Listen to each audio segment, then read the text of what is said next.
Hello students, welcome to on my channel, educational channel.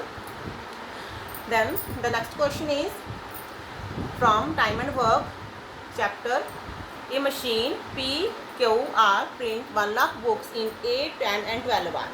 P 8 hour, Q 10 hour, R 12 hour. Clear. अब हम इनका क्या निकालेंगे, हम इनका एलसीएम निकालेंगे। एलसीएम निकाल लिया, अब हम इनकी वर्क एफिशिएंसी निकालेंगे। वर्क एफिशिएंसी निकालने के लिए 120 को हम 8 से डिवाइड करेंगे। 120 को अगर हम 8 से डिवाइड करेंगे तो हमारे पास 15 आएगा, 15 आ जाएगा, और इसको करेंगे 12 आएगा, और इसको करेंगे 10 आ जाएगा। तो तीनों मशीनों ने 9 AM स्टार्ट हो जाती हैं, तीनों मशीनें। तो तीनों मशीनें 9 AM स्टार्ट हो जाती है और 11 AM पी क्लोज होती है, यानी कि 2 घंटे तीनों मशीनों ने काम किया। तो तीनों मशीनों ने कितना काम किया? 37 यूनिट तीन मशीनों ने काम किया। और 37 यूनिट तो 37 यूनिट काम किया उन्होंने 2 आवर में। तो 2 आवर में कितना हो गया, और 1 आवर में 37 हो गया। 2 आवर में देखना है हमने, तो 2 आवर में हमें 37 को 2 से मल्टीप्लाई करेंगे तो हमारे पास 74 यूनिट काम आ जाएगा। अभी उन्होंने 74 यूनिट काम किया। तो रिमेनिंग वर्क निकालेंगे। अभी रिमेनिंग वर्क निकालने के लिए हम टोटल काम से जे वाला काम माइनस कर देंगे। 120 से 74 माइनस कर देंगे। अगर 120 से हम 74 माइनस करेंगे हमारे पास 46 यूनिट काम आ जाएगा। और उन्होंने पूछा है कि रिमेनिंग वर्क बट टाइम पे कंप्लीट होया। देखो पी क्लोज हो गया, रिमेनिंग वर्क किसने कंप्लीट किया? फिर रिमेनिंग वर्क कंप्लीट किया क्यू एंड आर ने। रिमेनिंग वर्क कंप्लीट किया क्यू एंड आर ने। क्यू एंड आर एक आर में कितना काम करते हैं? 22 यूनिट काम करते हैं। तो उन्होंने फिर कितना, मतलब कितने किया उन्होंने? तो ये आ जाएगा हमारे पास, तो हमारे पास आएगा, हम इसको डिवाइड करेंगे। जो रिमेनिंग वर्क है, रिमेनिंग वर्क हमारा है 46 को हम 22 से डिवाइड कर देंगे। तो 46 को अगर हम 22 से डिवाइड करेंगे हमारे पास 2 समथिंग कुछ आंसर आएगा। 22 2 जा 44 होता है, तो 2 पॉइंट समथिंग कुछ आएगा, तो हम 2 ले लेंगे। तो 2 ले लेंगे। अब 9 बजे काम स्टार्ट हुआ, 11 बजे ख़त्म हुआ। तो बट टाइम पे जो काम था वो कंप्लीट होता है। तो 11 बजे के बाद 2 घंटे हम और ऐड कर देंगे। अगर हमने 2 घंटे और ऐड किए तो हमारा आंसर आ जाएगा 1 hour, which is our answer. Clear.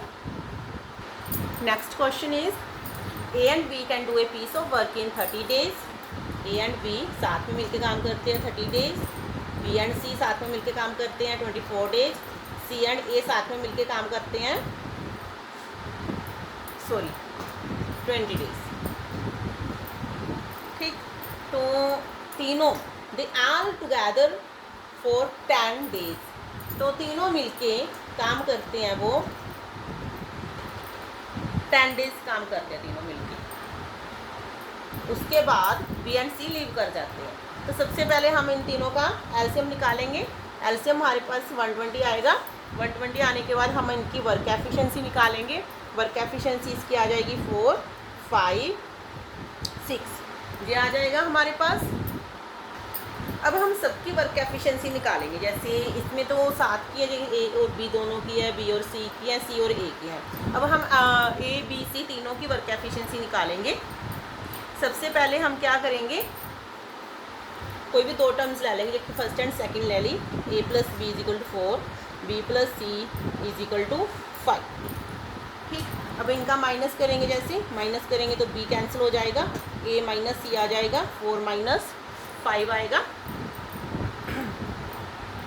और ए माइनस सी आ जाएगा -1।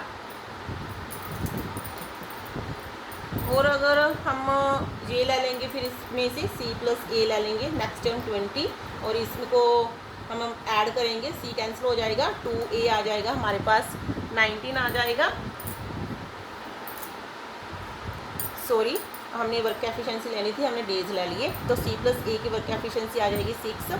तो अब हम इनको ऐड करेंगे तो सी से सी कैंसिल हो जाएगा, ए 2a हो जाएगा, और 6 को 1 से करेंगे 5 आ जाएगा। तो ए की वर्क एफिशिएंसी आ जाएगी हमारे पास 5/2। तो हम इसको पुट कर देंगे, इसमें 1 में पुट कर देंगे।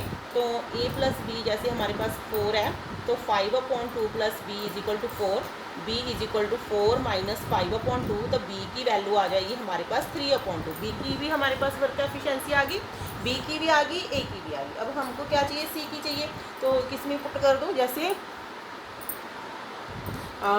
c प्लस ए है, c प्लस ए हमारे पास कितना है, 6 है। तो a की वर्क एफिशिएंसी है 5/2 प्लस 6 इज इक्वल टू 6। तो c की वैल्यू आ जाएगी 6 माइनस 5/2। तो ये आ गया हमारे पास 7/2। तो c की वर्क एफिशिएंसी आ गई हमारे पास 7। अब हमने तीनों की वर्क एफिशिएंसी निकाल ली। देखो तीनों साथ में मिलके 10 डेज काम करते हैं। तो पहले हम देखते हैं भी तीनों साथ में मिलके कितना यूनिट काम करते हैं। 5/2, 3/2, 7/2। ये हमारे पास आ गया, ऐड करे से 15/2। 15/2 आ गया। इन तीनों ने 10 डेज काम किया, तो इसको 10 के साथ हम मल्टीप्लाई कर देंगे। 75 यूनिट इन तीनों ने काम किया। क्लियर। तो हमारे पास टोटल काम देखो कितना था। टोटल काम हमारे पास हमारे पास 120 यूनिट टोटल काम था। इसको हम 75 से माइनस करेंगे। 120 को अगर 75 से माइनस करेंगे तो हमारे पास 45 आ जाएगा। 45 यूनिट रिमेनिंग वर्क रह जाएगा। तो अब इन्होंने पूछा है कि रिमेनिंग वर्क ए कितने दिन में ख़त्म करेगा। तो रिमेनिंग वर्क ए ने करना है। ए की वर्क एफिशिएंसी कितनी है, 5/2। इसको 5/2 से डिवाइड करेंगे हम, तो ये आ जाएगा 45 इंटू 2/5। तो ये आ गया 18। तो इसका आंसर आ जाएगा हमारे पास 18 डेज। तो 18 डेज में काम ख़त्म करेगा ए। The next question is, X can do a piece of work in 40 days and he works it for 8 days and then Y finish it in 16 days. Means X कोई काम है 40 days में काम complete करता है, बट उसने 8 days काम किया और फिर वो चला गया। उसके बाद Y ने वो रिमेनिंग काम फिनिश किया 16 days में। तो हम लिखेंगे कि X ने 40 लेट कर लेंगे, लेट X 40 यूनिट उसने काम किया 40 डेज में। तो 1 यूनिट काम किया उसने 1 डे में, यानी कि उसकी वर्क एफिशिएंसी आ गई 1 यूनिट। तो रिमेनिंग वर्क कितना रह गया, उसने 8 डे काम किया X ने। तो X ने अगर 8 डे काम किया तो उसने 1 यूनिट है उसकी, तो उसने 8 यूनिट काम किया। तो रिमेनिंग वर्क कितना आ गया, 40 से 8 को माइनस करेंगे, हमारे पास 32 यूनिट रिमेनिंग काम आ जाएगा। फिर उसके बाद Y ने काम किया, Y ने 32 यूनिट काम किया 16 डे के लिए। तो 32 को हम 16 से डिवाइड करेंगे तो ये आ जाएगा 2 यूनिट। तो वो Y की वर्क एफिशिएंसी आ गई 2 यूनिट। जैसे हमारे पास हम लिखते हैं X और Y। X ने कितने दिन काम किया X का, तो पता है भी कोई काम वो 40 डेज में कंप्लीट करता है, बट तो Y का नहीं पता कि Y कितने दिन में काम कंप्लीट करता है।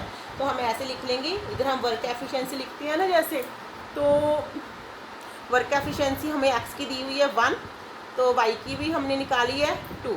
तो टोटल 40 यूनिट काम हमने लेट किया, अभी 40 यूनिट काम है टोटल। तो 40 यूनिट काम लेट कर लिया हमने। तो हमने वर्क एफिशिएंसी भी निकाली हुई है कि X की 1 है, Y की 2 है। देखो इसको हम क्रॉस मल्टीप्लाई करके देखते हैं, जैसे हमने एलसीएम करके देखते हैं पहले। तो यही सेम मेथड है कि 41 जा 40। तो यहाँ पर कौन सी टर्म आएगी कि इसकी मल्टीप्लाई 40 के इक्वल आ जाएगी, तो 20 हम लिख सकते हैं वहाँ पर bye simple method hit and trial कि 22 2 जा 40 होता है। तो हम इसको सिंपली ऐसे भी कर सकते हैं। तो ये आ गया हमारे पास। देखो अभी इन्होंने लिखा है भी X का भी आ गया, Y का भी आ गया। तो how long will they together take to complete the work. तो टुगेदर वो 3 यूनिट काम करते हैं। टुगेदर वो कितना काम करते हैं, 3 यूनिट टोटल काम करते हैं वो एक दिन में। तो टोटल वर्क हमारे पास कितना है, 40 यूनिट है। तो 40 यूनिट को अगर हम 3 से डिवाइड कर देंगे तो हमें पता चल जाएगा कि how long will they together take to complete the work, क्योंकि उनको दोनों अगर साथ में काम करें तो उनको कितना टाइम लगा। तो इसको इससे डिवाइड करेंगे, डिवाइड करने के बाद हमारे पास 13 × 1/3 इसका आंसर आ जाएगा। Clear students, thanks.